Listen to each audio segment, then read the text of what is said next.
नमस्कार प्यारे साथियों, एक बार फिर से आप सभी दोस्तों का टेक्निकल मंच के इस ऑनलाइन प्लेटफॉर्म पर हार्दिक स्वागत है। तो बोर्ड पर आप देख ही रहे हो HSSC CET टेक्निकल। तो टेक्निकल की जितनी भी आगे वैकेंसीज होने वाली है हरियाणा के अंदर, lineman, SA, GSO, JE, WPO, ये सारी वैकेंसीज क्या है CET के अंडर में ही होगी, आप सभी को पता है। और जहाँ तक आप सभी ने सुना है कि CET क्लियर करने के लिए जो भी जनरल कैटेगरी है उसको नंबर चाहिए कितने, 50%, ठीक है ना। इससे ज़्यादा आपको नंबर लेने पड़ेंगे। और दूसरी बात, अगर दूसरी जो कैटेगरी है, मान लीजिए कोई भी अदर कैटेगरी है, उनके लिए क्या होगा, 40% का इन्होंने क्या ये आंकड़ा निर्धारित किया है, ठीक है। लेकिन इसमें भी अभी चेंजिंग होने वाली है। चेंजिंग का क्या मतलब, इसमें आप सभी ने एक देख लिया होगा, मुद्दा बना हुआ है काफ़ी ज़्यादा कि इसका जो है वो क्वालिफाइंग नेचर होना चाहिए। क्वालिफाइंग नेचर मतलब कि जिस बच्चे के 50% नंबर आ गए उसको क्वालिफाई माना जाए अगले एग्जाम के लिए। जिस बच्चे के 40% नंबर आ गए उसको क्वालिफाई माना जाए किसके लिए, नेक्स्ट एग्जाम के लिए। तो ये चीज़ें हमें क्या है कवर करनी है, ये चीज़ें हमें क्या है आगे क्लियर करनी पड़ेगी। तो इसके लिए मैं आपको और बता दूं बातें, बिल्कुल इसके अंदर कुछ ना कुछ क्या है फेरबदल होगा। ये तो आगे सभी को क्या है कन्फर्म हो जाएगा जब भी CET का कोई नोटिफिकेशन आएगा तब। लेकिन हमें करनी पड़ेगी तैयारी। अब तैयारी के लिए हमारी क्या प्लानिंग है, क्या स्ट्रेटजी है, वो सारी मैं आप सभी को बता देता हूँ। जो भी साथी टेक्निकल जो स्टूडेंट है, टेक्निकल यानी कि जो ये कहते हैं मुझे एलम की तैयारी करनी है, ठीक है, मुझे एलम लगना है, किसी को बोल दे मुझे SA लगना है, कोई बोले मुझे तो WPO लगना है, या फिर GSO ज्वाइन करना है, ठीक है। GSO ग्रिड सबस्टेशन ऑपरेटर, आप सभी को पता होता है, बढ़िया पोस्ट है ये, ठीक है ना। GSO हो या फिर हो JE लेवल की बातें, ठीक है ना। इन सभी के लिए आपको एक बढ़िया सी प्लानिंग बनानी पड़ेगी। आपके पास CET का आप सभी को पता है अगस्त में एग्जाम हो सकता है, अगस्त में ना हो तो सितंबर 1st या 2nd वीक तो कन्फर्म हो ही जाएगा, ठीक है। तो आपके पास ये मान के चलिए लगभग मोटे मोटे आपके पास 51 दिन है बस, ठीक है ना। इन 50 दिन को कैसे आपको यूज करना है वो आप पर डिपेंड करता है। मैं मेरी जो प्लानिंग आप सभी को बता देता हूँ भी किस टाइप में आपको तैयारी करनी चाहिए, जिसको अच्छा लगे बिल्कुल आप इसको क्या यूज कर सकते हो। अदरवाइज आपके पास भी जो प्लानिंग है वो काफ़ी बेस्ट है, ठीक है। देखिए, सबसे पहले आप सभी को पता है CET का जो पेपर होगा, जो CET है, ठीक है ना, इसके अंदर पेपर 1 होगा। CET 1 इसका नाम दे देते हैं, यानी कि पहला पेपर होगा, ठीक है, जिसको हमने नाम दिया है CET 1। इस CET 1 के अंदर आप सभी को पता है सबसे पहले इसके अंदर क्या क्या मैटर आने वाला है। सबसे पहला पॉइंट इसके अंदर क्या है हरियाणा GK होगा, ठीक है। दूसरा इसके अंदर क्या होगी, दूसरा इसके अंदर इंडिया GK होगी, ठीक है, जिसे GA भी बोलते हो आप, जनरल अवेयरनेस। इसी के अंदर ही क्या होगा, इसी के अंदर ही साइंस होगी, ठीक है। इसी के अंदर ही क्या होगा, मैथ है, ठीक है, प्लस रीजनिंग, साथ में ही लेके चलते हैं मैथ और रीजनिंग को, ठीक है, क्योंकि ये दोनों साथ में ही रहना चाहिए हमेशा। उसके बाद अगला हम बात करें, उसके बाद एक है कंप्यूटर का, ठीक है। एक इसके अंदर क्या होता है, हिंदी भी होगी, ठीक है। एक इसके अंदर क्या होगा, इंग्लिश भी होगी, ठीक है, इंग्लिश भी होगा। और एक सबसे बड़ा जो भाग बनता है वो क्या बनता है, करंट अफेयर का, ठीक है ना। एक सबसे बड़ा जो इंपॉर्टेंट पॉइंट बनेगा वो बनेगा करंट अफेयर का। तो ये सारे जो हमारे पास सब्जेक्ट है वो आने वाले हैं किसके अंदर, CET का जो प्री पेपर होगा, CET का जो पहला एग्जाम होगा उसकी बात हम कर रहे हैं, ठीक है। तो ये तो चीज़ें हमें पढ़नी पड़ेगी, कैसे पढ़नी है, कितना टाइम आपको देना पड़ेगा, कौन से बुक से पढ़े वो आपको सारा बता दूंगा, ठीक है। उसके बाद हम दूसरे एग्जाम की बात करें, उसके बाद हमारे पास दूसरा पेपर होगा। आप सभी को पता है पहला पेपर क्वालिफाई करना पड़ेगा, ठीक है। पहला पेपर ये जो 50% नंबर लेगा कोई जनरल कैटेगरी वाला बच्चा उसका क्वालिफाई हो जाएगा, अगर 40% कोई अदर कैटेगरी वाला है उसका क्वालिफाई हो जाएगा, ठीक है। इसमें बिल्कुल चेंजिंग होने वाली है। इसके लिए क्या है, आप सभी ने वीडियो वगैरह देख ली होगी अलग अलग जगह पर। इसके लिए मुहिम भी शुरू करेंगे कल या परसों तक, क्या है इसके लिए क्या है बिल्कुल मुहिम शुरू करनी चाहिए, ताकि एक ये जैसे HTET होता है हरियाणा के अंदर, HTET का आप सभी को पता है भी HTET के अंदर कन्फर्म नंबर है, इतने नंबर आपके आए तो उससे ऊपर आपका क्वालिफाई माना जाएगा। इसी तरह से क्या है CET का भी एक क्वालिफाई नेचर ही होना चाहिए, ठीक है। ये क्लियर करने के बाद जो बच्चा है वो जाएगा कौन से एग्जाम के अंदर, वो जाएगा CET का जो सेकंड पेपर होगा, ठीक है। और सेकंड पेपर यानी कि आप टेक्निकल बच्चे हो तो टेक्निकल जो भी स्टूडेंट है सेकंड पेपर के अंदर सबसे बड़ा जो रोल रहेगा वो रहेगा थ्योरी का, ठीक है ना। सबसे बड़ा जो रोल रहेगा वो किसका रहेगा, वो मैं आपको बता दूं, इलेक्ट्रीशियन, ठीक है। इलेक्ट्रीशियन थ्योरी का सबसे बड़ा रोल होने वाला है, ठीक है। जिसको थ्योरी का कै भी नहीं पता है उसके लिए तो दिक्कत वाली बात है बिल्कुल, क्योंकि उसको तो अभी से तैयारी शुरू करनी पड़ेगी, ठीक है। अब मान लीजिए सीईटी का पहला पेपर होगा जिसके अंदर जीके आएगी हरियाणा जीके। हरियाणा जीके लगभग बच्चे को पूछते हैं भी हाँ हरियाणा जीके कैसी आपकी, लगभग सभी बच्चे यही बोलते हैं जी हरियाणा जीके हमारी बेस्ट है, हरियाणा जीके हमें अच्छे तरीके से आती है, ठीक है। बिल्कुल अच्छी बात है, हरियाणा जीके सभी को आती है। तो आपको इसके अंदर क्या करना होता है, हरियाणा जीके के अंदर डेली का आपको बस ज़्यादा नहीं है, डेली आपको इसके अंदर क्या है 1 घंटे लगाना है, ठीक है। हरियाणा जीके के ऊपर 1 आवर आपको हरियाणा जीके पे लगाना है, और वो भी कोई थ्योरी पढ़ने की जरूरत नहीं है। अगर आप हरियाणा जीके के लिए प्रीवियस ईयर प्रैक्टिस जो टेस्ट होते हैं, अगर कोई भी आप ऐसी अच्छी बुक लेके आओ जिसके अंदर जितने भी पुराने पेपर हुए ना उनके आपको क्या है पर्सन मिल जाए सारे हरियाणा जीके के, तो वो बुक आप क्या कवर करो। डेली के क्या है ऑब्जेक्टिव टाइप क्वेश्चंस की प्रैक्टिस करते जाओ। हरियाणा जीके में क्या है आपके जितने नंबर हर बार आते हैं उतने ही आ जाएंगे, 1-2 नंबर एक्स्ट्रा ही हो सकते हैं, ठीक है। मान लीजिए हरियाणा जीके के 20 से 22 क्वेश्चन आ रहे हैं तो आपके कन्फर्म 17, 18, 19% तो आराम से सही हो जाएंगे, ठीक है। दूसरी बात करें इंडिया जीके की, इसके लिए सभी बच्चों को पता है, बताने वाली कोई बात ही नहीं है। ल्यूसेंट की बुक सभी बच्चे पढ़ते हैं, ठीक है। ल्यूसेंट जो होता है, ल्यूसेंट की बुक है, ये सभी बच्चे पढ़ रहे हैं, इसको आप भी कवर कर सकते हो। ल्यूसेंट को आप भी कवर कर सकते हो। ल्यूसेंट जो बुक है बेस्ट है ये, ठीक है ना। सभी स्टूडेंट के लिए ल्यूसेंट बुक बेस्ट है। डेली का आप इसको क्या पढ़ते रहो और इंडिया जीके का लगभग क्या पोर्शन कवर हो ही जाएगा आपका, ठीक है। ये चीज़ होगी। इंडिया जीके में आपको ज़्यादा नहीं है, लगभग मान लीजिए 1 घंटा आप इसके अंदर लगा रहे हो, ठीक है ना। 1 घंटा आप इसके अंदर लगा रहे हो। उसके बाद देखिए साइंस, ये जरूरी है साइंस। अब यहाँ पर एक बेनिफिट वाली बात है, मैं आपको थोड़ा सा समझा दूँ। साइंस के अंदर भी आप सभी को पता है 3 चीज़ होती है, ठीक है ना। साइंस के अंदर भी आप सभी को पता है, एक तो होती है फिजिक्स, ठीक है, एक होती है केमिस्ट्री, ठीक है ना, केमिस्ट्री बोलते हैं वो आप देख लेना। उसके बाद एक इसके अंदर क्या होती है बायो, ठीक है, एक होती है बायो। फिजिक्स, केमिस्ट्री, बायो, ये 3 चीज़ें होती है। अब यहाँ पर सबसे ज़्यादा जो एग्जाम के अंदर क्वेश्चन आते हैं वो फिजिक्स से या बायो से ही आते हैं, आप सभी को पता होगा इस चीज़ के बारे में, ठीक है। तो फिजिक्स को कवर करने के लिए जो बच्चा थ्योरी पढ़ रहा है ना, अब थ्योरी के ये मान के चलिए स्टार्टिंग के कुछ ऐसे चैप्टर है जो आप पढ़ोगे उससे आपका फिजिक्स भी कवर हो जाएगा। अब आप बोलोगे ऐसे कौन से बताओ जी, बिल्कुल, तो सुनिए बात, कौन कौन से चैप्टर वाइज मैं आपको बात बताऊंगा थ्योरी की, ठीक है। क्योंकि इतने दिन हो गए पढ़ाते हुए थ्योरी को, तो एक्सपीरियंस तो बिल्कुल है ही, इस चीज़ का मैं आपको बता देता हूँ। सबसे पहला जो इसके अंदर चैप्टर बनता है वो क्या है, बेसिक इलेक्ट्रिसिटी, ठीक है। सबसे पहला चैप्टर क्या है, बेसिक इलेक्ट्रिसिटी, जिसके अंदर थ्योरी भी काम आएगी और जिसके अंदर साइंस भी, आपकी फिजिक्स भी कवर होगी। ये देखिए बेनिफिट वाली बात। दूसरा पॉइंट इसके अंदर क्या बनता है हमारे पास, दूसरा बेसिक इलेक्ट्रिसिटी के बाद एक हम इसके अंदर क्या देखते हैं, परमाणु संरचना इसके अंदर भी पढ़ते हैं। परमाणु संरचना हम किस में पढ़ते हैं, इलेक्ट्रिसिटी यानी कि इलेक्ट्रिशियन थ्योरी के अंदर भी पढ़ेंगे और परमाणु संरचना फिजिक्स के अंदर भी आप पढ़ते हो, बिल्कुल पढ़ते हो ना, आप सभी को पता होगा, ठीक है। अगला आप इसके अंदर देखोगे इलेक्ट्रॉन के बारे में, ठीक है। इलेक्ट्रॉन के बारे में जो है, इलेक्ट्रॉन का जो हमारे पास पूरा स्ट्रक्चर होता है वो आप किस में देखोगे, थ्योरी के अंदर भी पढ़ते हो और फिजिक्स के अंदर भी आपका इलेक्ट्रॉन वाला पॉइंट होता है।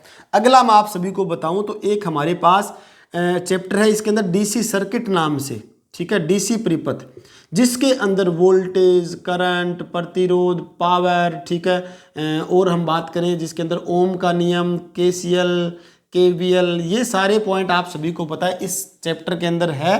तो यही डीसी चैप्टर जो हमारे पास डीसी सर्किट चैप्टर है वो फिजिक्स के अंदर भी आपने वोल्टेज, करंट, पावर सारा कुछ पढ़ना होता है, हो गया कवर ये साथ साथ में, ठीक है। और भी मैं आपको बताता हूँ, सुनते जाओ। इसके अंदर एक चैप्टर होता है, कौन सा, हमने पढ़ रखा है मैग्नेटिज्म, ठीक है, चुंबकत्व के बारे में। आप सभी ने इलेक्ट्रिशियन थ्योरी के अंदर चुंबकत्व पढ़ा होगा, ठीक है, और चुंबकत्व चैप्टर भी हमारे पास फिजिक्स के अंदर होता है। तो अगर उसको अच्छी तरह से कवर करते हैं तो ये अपने आप फिजिक्स भी कवर हो जाएगी, ठीक है। और मैं आपको बताऊं, ध्यान से सुनो, और इसके अंदर एक हम बात करते हैं बैटरी के बारे में, ठीक है। बैटरी के कुछ ऐसे पॉइंट होते हैं जो आपको फिजिक्स के अंदर भी ध्यान रखने की जरूरत है, और फिजिक्स के अंदर भी यहाँ से क्वेश्चंस आते हैं बैटरी से। ठीक है, ये रियलिटी है, आप ध्यान रखना इस चीज़ के बारे में, आप चेक कर सकते हो, साइंस के अंदर यही चीज़ें सारी आएगी। दूसरा एक और हमारे पास क्या होता है, एक होता है इलेक्ट्रोस्टैटिक। ठीक है, एक हमारे पास क्या होता है, एक होता है इलेक्ट्रोस्टैटिक। इलेक्ट्रोस्टैटिक जिसे बोलते हैं स्थिर वैद्युत। ठीक है, इलेक्ट्रोस्टैटिक को क्या बोलते हैं, स्थिर वैद्युत बोलते हैं। तो ये हमारे पास किसके अंदर है, इलेक्ट्रिशियन थ्योरी के अंदर है, और यहाँ पर फिजिक्स का काम करेगा। ठीक है, अगला मैं आपको और बताऊं, ध्यान से सुनो। एक हमारे पास चैप्टर होता है कैपेसिटर वाला, कैपेसिटेंस जिसे बोलते हैं, कैपेसिटेंस, वो हमारे पास फिजिक्स में भी है और वो हमारे पास क्या है, थ्योरी के अंदर भी है। और मैं आपको बताऊं, ध्यान से सुनो, एक हमारे पास इसके अंदर और कौन सा होता है, एक छोटा सा पॉइंट होता है ट्रांसफॉर्मर का। ठीक है, ट्रांसफॉर्मर के कुछ एक बिंदु मानता हूं, ज्यादा तो नहीं है, साइंस के अंदर थोड़ा बहुत आपको पता होना चाहिए ट्रांसफॉर्मर के बारे में क्या होता है। ठीक है, तो जो बच्चा थ्योरी कवर करेगा, थ्योरी के इतने चैप्टर कवर करेगा, ठीक है, तो उसका साइंस का, जैसे कि फिजिक्स के ये मान के चलिए 4 से 5 नंबर आराम से कवर हो जाएंगे। फिजिक्स के आपके 4 से 5 नंबर आराम से कवर हो जाएंगे यहाँ पर। ठीक है, फिर केमिस्ट्री और बायो बचा, इसके अंदर मान लीजिए 2-3 नंबर का ये पॉइंट आता है, तो वो आप क्या है, अलग से कुछ अलग अपना पॉइंट है वो कवर कर सकते हो। ठीक है ना, सब कुछ सही दिखाई दे रहा है, क्वालिटी वगैरह ठीक है। चलिए, तो यहाँ तक आप सभी को समझ में आ गया होगा, ये मैंने आपको पूरा जो पॉइंट बताया है। तो यहां पर आपको डबल बेनिफिट है, इलेक्ट्रिशियन थ्योरी आप पढ़ोगे तो सबसे पहले मैंने बैच शुरू कर रखा है ना, मैं आपको बताऊं, जो मैंने बैच शुरू कर रखा है केटीपी क्लासेस ऐप पर, उस पर मेरा टारगेट क्या है, मेरा टारगेट ये है कि आपका एक तो थ्योरी का पार्ट कवर हो जाए, ये वाला। ठीक है, दूसरी साइड में आपका क्या है, थ्योरी के साथ साथ में आपको साइंस में भी दिक्कत ना आए। ठीक है, तो वो भी मैं आपको साथ में कवर करवा रहा हूँ, ये बेनिफिट वाली बात है आप सभी साथियों के लिए। ठीक है, तो साइंस का मैंने बता दिया। ठीक है, और अगर आपको मान लीजिए ये चीजें आप यहां से कवर कर ही लोगे, ठीक है, उसके बाद आप बोलोगे जी केमिस्ट्री और बायो के लिए बताइए, केमिस्ट्री और बायो के लिए सबसे बेस्ट क्या होता है, सबसे बेस्ट आप 9th और आप क्या करोगे, 9th और 10th की जो बुक होती है साइंस की, ठीक है ना, 9th और 10th की जो साइंस की बुक है, कौन सी, NCERT वाली बुक है, बस वही आपको पढ़नी है। उसके अलावा कुछ भी साइंस का आप मत पढ़ो, चाहे कोई भी चक्रों में मत पढ़ना, ये बुक आप पढ़ लो। ठीक है, NCERT की 9th और 10th की, इसके अलावा कुछ भी नहीं आएगा साइंस के अंदर, कन्फर्म है, दावे के साथ कहता हूं मैं। ठीक है, उसके बाद मैथ और रीजनिंग। ठीक है, ये सबसे जरूरी है भाई। ठीक है ना, जिन बच्चों को मैथ और रीजनिंग नहीं आता, मुझे पता है उनको डाउट काफी रहता है, मैथ और रीजनिंग सबसे जरूरी है। कोई भी कंपटीशन एग्जाम हो उसके अंदर मैथ और रीजनिंग तो आपको आना ही चाहिए। ठीक है, तो मैथ और रीजनिंग के लिए आप क्या है, यूट्यूब पर डेली की प्रैक्टिस लगाइए। ठीक है, यूट्यूब पर आजकल मिलता है, पूरा सिस्टम मिल रहा है, यूट्यूब पर आप प्रैक्टिस लगाइए मैथ और रीजनिंग की। ठीक है, डेली का आप इसको क्या है, कम से कम 1.5 घंटा तो आपको मैथ और रीजनिंग को देना पड़ेगा। ठीक है, 1 घंटा मान लीजिए मैथ को और 30 मिनट आपको किसको देना है, रीजनिंग को देना है। ठीक है, ये चीजें आपको ध्यान रखनी है मैथ और रीजनिंग के लिए। ओके, उसके बाद कंप्यूटर की बात करते हैं, तो कंप्यूटर है, ठीक है ना, ये भी एक काफी अच्छा सब्जेक्ट है, और यहां से बच्चे कम ही पढ़ते हैं इस कंप्यूटर को। तो कंप्यूटर से क्या है, काफी बच्चे क्या है, अलग ही रहते हैं, कम तैयारी करते हैं, भी कंप्यूटर क्या पढ़े, हिंदी की क्या पढ़े, इस तरह से बच्चे सोचते रहते हैं, इंग्लिश का क्या पढ़े। लेकिन सिलेक्शन जिनका होता है ना, उनके यही पर्सन सही मिलते हैं इन्हीं की, तभी उनका सिलेक्शन होता है। हरियाणा जी के सभी पढ़ते हैं, हरियाणा जी के तो ठीक है, रीजनिंग मैथ सभी पढ़ ही रहे हैं, इंडिया जी के तो सारे पढ़ ही रहे हैं। तो फिर फर्क क्या हो, फर्क यही है भी आपको इन तीनों सब्जेक्ट को, कंप्यूटर, हिंदी और इंग्लिश, इन तीनों सब्जेक्ट को आपको एकदम मजबूत करना है। ठीक है, इन तीनों सब्जेक्ट को आपको जबरदस्त तरीके से पढ़ना पड़ेगा। अब कंप्यूटर की हम बात करें, कंप्यूटर की डेली की आपको ये मान के, ज्यादा तो नहीं है, कंप्यूटर आप 40 मिनट डेली का दे सकते हो। ठीक है ना, 40 मिनट आप दे सकते हो डेली का, काफी बढ़िया बढ़िया कंटेंट है, यूट्यूब पे मिल जाएगा। ठीक है, हरियाणा के अंदर भी काफी अच्छी अच्छी बुक आ रखी है कंप्यूटर की, वो आप पढ़िए, ल्यूसेंट की बुक कंप्यूटर की आती है, वो आप पढ़ सकते हो। ठीक है, तो 40 मिनट डेली कंप्यूटर का दो आप कन्फर्म। हिंदी की बात करें, आसान नहीं है हिंदी, आप क्या करोगे, 10th क्लास की जो हिंदी की बुक है, ठीक है, जो गाइड आती है हिंदी की बुक आपने देखी हो 10वीं क्लास की, उसकी हिंदी की जो बुक है 10वीं क्लास की, वही आपको पढ़नी है। ठीक है, लगभग बस 30 मिनट आप इसको दीजिए, 30 मिनट आप हिंदी इसको दे दोगे तो काफी है। बस ये डेली का शेड्यूल बता रहा हूं पूरा मैं आपको, ठीक है। उसके बाद इंग्लिश की भी कोई लिमिट है नहीं और बच्चे डरते हैं इंग्लिश से, तो काफ़ी मुझे पता है।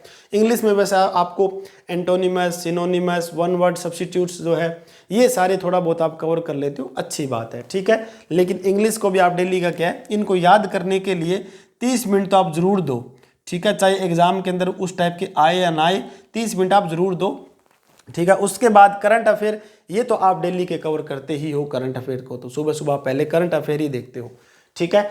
अब देखिए मोटा मोटा क्या सिस्टम है, 2 घंटे ये हुए हैं, ठीक है। 3 हमारे पास है, 4, 4.5, ठीक है, और 5 हो गए, फिर हमारे पास ये हो गया लगभग 6 घंटे का शेड्यूल मैंने बनाया है, 6 घंटे का शेड्यूल मैंने बनाया है, ठीक है। और ये हमारे पास क्या है, अगर कोई बच्चा डेली का 6 आवर्स, ठीक है, 6 घंटे डेली लगा रहा है अपने एग्ज़ाम को क्वालिफाई करने के लिए और इस तरीके से लगा रहा है, तो बिल्कुल उसका एग्ज़ाम जो है वो क्वालिफाई होगा, ठीक है। और मैं एक बात आपको और बोल दूं, जिन बच्चों को ये लगे भी हाँ जी हमें एलएम बनना है, हमें एसए बनना है, हमें जीएसओ बनना है, तो उसके लिए आपका जो मेन जो सब्जेक्ट है इलेक्ट्रिशियन थ्योरी, इसको आप नहीं भूल सकते, ठीक है। इसको आप नहीं भूल सकते। कुछ एक साथी मुझे पता ये भी बोलोगे सर हमें तो पहले प्री पेपर पास होने दो। प्री पेपर का मैं आप सभी को बताऊं, आंकड़ा जो अभी चेंज होने वाला है 50% वाला और 40% का जो ये पूरा मैटर चेंज होगा, देखना, ठीक है। इसके अंदर 50 यानी कि 48 नंबर जिसके है वो क्वालिफाई माना जाएगा, जिसके मान लीजिए 40 नंबर, जिसके 38 नंबर जिसके हैं वो क्वालिफाई माना जाएगा। तो क्या आप सीटी के प्री पेपर के अंदर 40 नंबर या 48 नंबर नहीं ले सकते? आराम से आपके आ जाएंगे अगर इस तरीके से तैयारी करोगे। तो आपके दिमाग में पॉजिटिव थिंकिंग यही होनी चाहिए कि जी हमारा प्री पेपर तो आराम से क्लियर हो ही जाएगा, ठीक है। ये पॉजिटिव थिंकिंग के साथ आप तैयारी करो। उसके बाद दिल्ली का मैं आपको इसका भी एक शेड्यूल बता रहा हूं। दिल्ली का आपको ये समझो भी ये आप साइंस ही पढ़ रहे हो इसके अंदर, ठीक है ना। इलेक्ट्रिशियन थ्योरी आप दिल्ली का ये समझ के चलिए 1 घंटा आप इलेक्ट्रिशियन थ्योरी को जरूर देना है, ठीक है ना। 1 घंटा आपको इलेक्ट्रिशियन थ्योरी को जरूर देना है, ठीक है। चाहे किसी भी टाइप में आप लेक्चर देख रहे हो, ठीक है, कोर्स ज्वाइन कर रखा है या बुक से पढ़ रहे हो, वो आप किसी भी टाइप में आप पढ़ो, तो डेली का 1 घंटा आपको थ्योरी के अंदर देना ही है, ठीक है। ये समझिए भी इलेक्ट्रिशियन थ्योरी आप इसके अंदर साइंस कवर कर रहे हो, ये चीज़ें आपकी साइंस की कवर हो रहा है पूरा पोर्शन, ठीक है ना। साइंस को आप 1 घंटा दे रहे हो, तो ये देखिए एक्स्ट्रा ये आपको मिल गया ना। तो लगभग डेली का मान के चलिए 7 घंटे बने हैं, 7 से 8 घंटे आप डेली इस तरह से अपनी तैयारी करते रहोगे तो रेगुलर आपको क्या है एकदम सक्सेस मिलेगी। रेगुलर तरीके से तैयारी करते रहोगे तो, ठीक है। तो मैं तो आप सभी को यही बोलूँगा, हौसला बनाए रखिए, ठीक है ना। हिम्मत के साथ तैयारी कीजिए।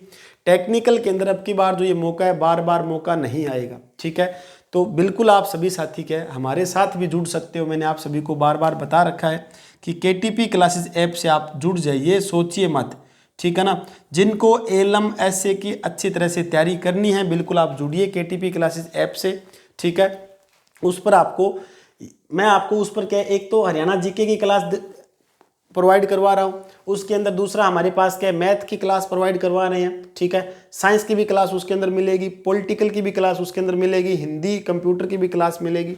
तो इस तरह से जो इम्पोर्टेंट हमारे पास मैटर होता है, जो सीटी प्री क्लियर करना है, वो तो आपको मिलेगी साथ में। और साथ में आपको क्या है इसके अंदर इलेक्ट्रिशियन थ्योरी भी आपको मिल रहा है, ठीक है, जो कि एक एज साइंस के अकॉर्डिंग काम करेगा। तो मेरा जो मेन फोकस है वो यही है कि साथ में आपका प्री पेपर क्लियर हो जाए और साथ में आपका जो है वो थ्योरी भी आपको अच्छे तरीके से समझ में आने लगे, ताकि अगले वाले एग्जाम के अंदर दिक्कत ना हो आपको, ठीक है ना।